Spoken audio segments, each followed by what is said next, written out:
Qu'est-ce qui crée les emplois en France? Qu'est-ce qui permet aux Français de travailler? C'est quand même avant tout les entreprises. Pour l'année 2022, les entreprises nous signalent avoir besoin de plus de 50 000 besoins de recrutement. Vous avez besoin de combien de personnes? Il m'en faudrait 2, à l'atelier et au service. À temps plein? À temps plein, absolument. À 35 heures, CDI. C'est pour ça que j'arrête aussi, pour avoir des week-ends, pouvoir avoir des amis, avoir une vie, pouvoir m'organiser, parce que c'est un peu difficile avec ces horaires. Le chômage repart à la hausse, menaçant les progrès réalisés sous les 7 premières années d'Emmanuel Macron à l'Elysée. Son principal succès en matière d'emploi est-il en train de s'effondrer? Alors parlons vrai. Pensez-vous que le nouveau gouvernement pourrait faire mentir les prévisions de l'INSEE qui disent, après une baisse au mois de novembre, une hausse au mois de novembre, une hausse sur l'année 2025? Ce retournement de tendance, c'est la faute à la conjoncture mondiale ou à la politique économique de la France? Et à cette question, hausse du chômage, est-ce que le seul résultat positif de Macron est en train de s'effondrer? Vous dites oui à 95%. Vous voulez réagir? Aude attend vos appels au 0826 300 300. Philippe Bilger, est-ce que le chômage, c'était pas là grande réussite d'Emmanuel Macron? En tout cas, on pouvait le penser. Il y a quelque chose d'assez ironique dans l'histoire de France sur ce plan-là, comme sur d'autres. François Hollande prend des engagements. Il part trop tôt, alors que, au fond, ses promesses ont été presque réalisées après sur le chômage, puisque la baisse venait en grande partie de son action. Emmanuel Macron semble l'emporter sur le chômage. Et comme vous le dites très bien, apparemment aujourd'hui, la situation redevient médiocre. Il y a quelque chose, alors je ne crois pas, je pense tout de même qu'on retiendra un petit peu sur un plateau positif le fait que le chômage à un certain moment, me semble-t-il, a atteint son plus bas niveau en France, j'entends, par rapport à d'autres pays. Je crois qu'ils avaient mieux fait, mais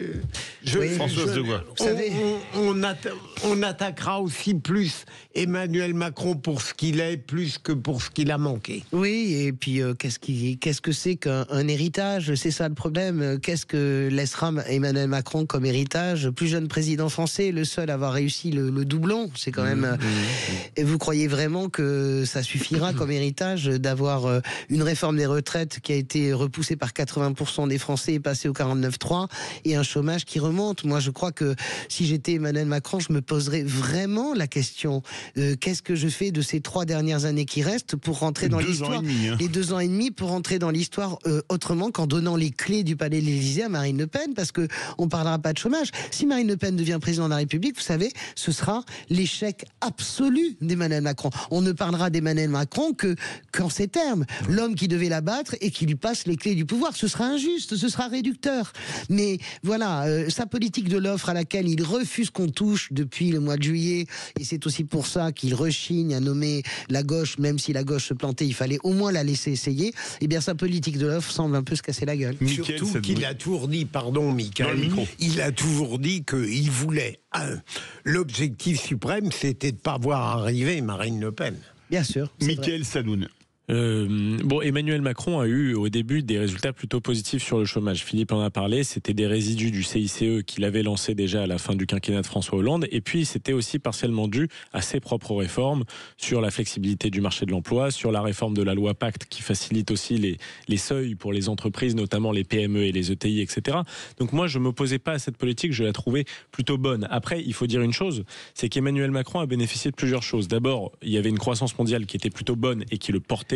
Il y avait une reprise après le Covid économique mondiale qui lui permet de stabiliser ça un petit peu. Il y avait des subventions qui distribuaient massivement aux entreprises et il les a fait vivre en fait sur de la dette. Et maintenant, elles se heurtent au mur de la dette, donc elles ne peuvent plus supporter ça. Et c'est là qu'on va voir des entreprises faire faillite et donc le chômage augmenter. Et laisser les PGE aux frais des contribuables. Voilà, exactement. Les PGE qui ont été super mal d'ailleurs utilisés. La réforme, évidemment, de la réforme de l'alternance qui a permis au chômage chez les jeunes, qui était un phénomène massif, de diminuer un petit peu.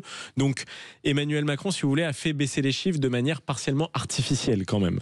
C'est pas totalement son bilan et sa maestria. Après, je m'opposerai peut-être à François sur ce dossier-là, c'est que je pense qu'il doit poursuivre sa politique de l'offre, d'autant plus que dans un contexte plus ou moins de reprise économique mondiale, parce qu'on va voir les États-Unis qui vont continuer dans cette croissance, je pense que la France doit continuer de mener des politiques contracycliques, c'est-à-dire des politiques de l'offre. Voilà. Si maintenant elle dégrade son solde budgétaire, surtout avec la situation financière qu'on a et les marchés financiers qui nous regardent, je pense que la France se mettra vraiment dans la panade financièrement. Philippe Bilger. Alors là, franchement, je fais confiance à Michael et à Françoise là-dessus. J'ai tendance à peut-être, de manière naïve, considérer que le pire pour un pays, c'est de changer radicalement de politique économique, même quand celle qui, en cours, n'a pas révélé que des conséquences négatives. Je ne sais pas si ça rentre dans la raison économique, mais un changement radical. Est-ce que ça n'entraînerait pas? Moi, je pense pas qu'on n'est pas obligé de faire un changement radical. Je pense que tout ce qui a été proposé, notamment par tous les experts, il y en a quand même quelques-uns sur le programme, pas simplement du nouveau Front populaire, mais sur le pacte de non-censure, qui est vraiment l'idée de...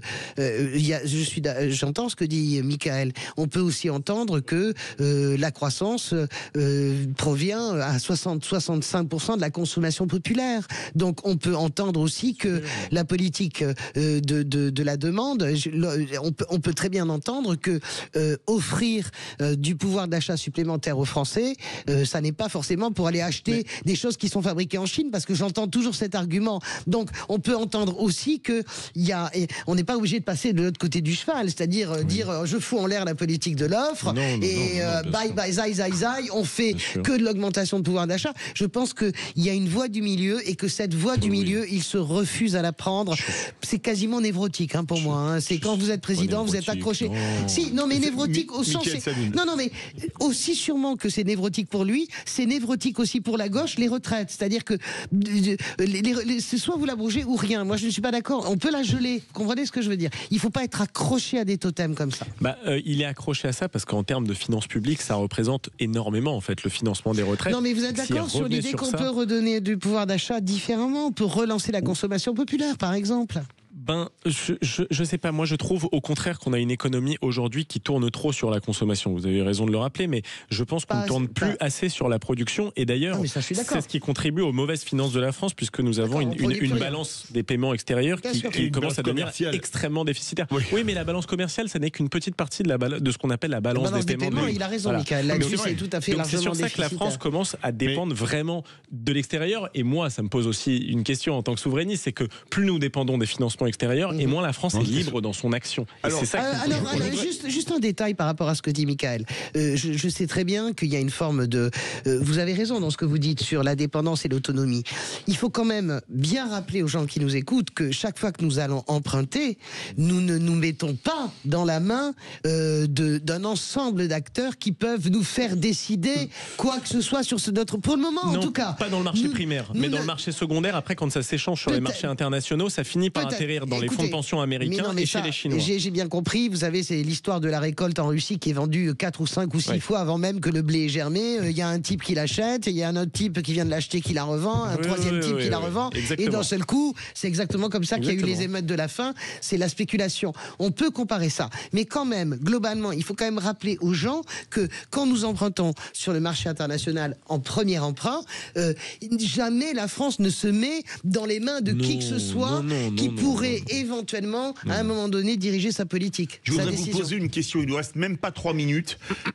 Hormis le chômage, s'il y avait une autre réussite d'Emmanuel Macron, ce serait quoi pour vous, Philippe Bilger? Est-ce que la première année de son mandat n'a pas été réussie, SNCF, et la deuxième, j'ai oublié d'ailleurs la deuxième réforme, la première année? Il y a eu la loi Pacte en 2018 qui était pas mal, mais oui, moi je trouvais que la première année était pas mal. Après, moi je dirais une réussite d'Emmanuel Macron, certains considéreront que c'est un échec, c'est d'avoir fait sauter des limites artificielles dans la politique française. Il a acté du fait que le centre centre-gauche et le centre-droit se ressemblaient sur tous les points, le libéralisme, la mondialisation, l'Europe, etc.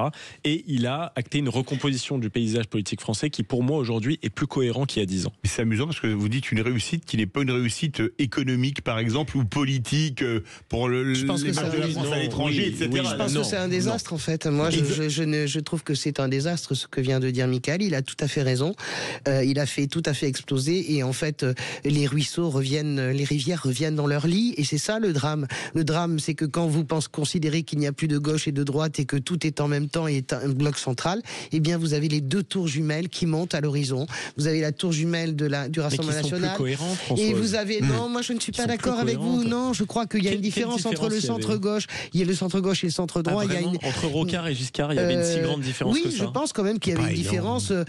Mais Rocard et Giscard, d'ailleurs, la gauche n'est pas rocardienne. La preuve, c'est toujours Mitterrand qui a gagné. Et Rocard n'a jamais pu atteindre son objectif extraordinaire qui était la présidence de la République. Jamais. Mais c'est une gauche qui a dominé à la fin des années 80. La gauche, elle a dominé les plateaux télé, les intellectuels. Elle n'a jamais gagné. C'est Mitterrand qui gagne avec les forces de l'argent qui corrompt. C'est jamais Rocard. Parce que la gauche, elle est toujours à un moment donné comme ça. Donc, qu'est-ce qu'on pourra... Le tournant de la rigueur, plus après le virage très pro-européen de Mitterrand, c'était quand même... Est-ce qu'on pourra retenir Est-ce qu'on pourra retenir d'Emmanuel Macron il n'a pas réussi, mais en tout cas, la seule sincérité, moi, que je lui reconnais, c'est l'Europe. Voilà. La seule sincérité que je reconnais à Emmanuel Macron, c'est l'Europe. Oui. Voilà. Pour moi, c'est un échec. Est-ce qu'il a réussi quelque chose? On verra. On verra s'il arrive, parce que c'est pas encore fini le Mercosur. Est-ce que il arrive à trouver, à faire reculer la Commission européenne? Ça paraît compliqué.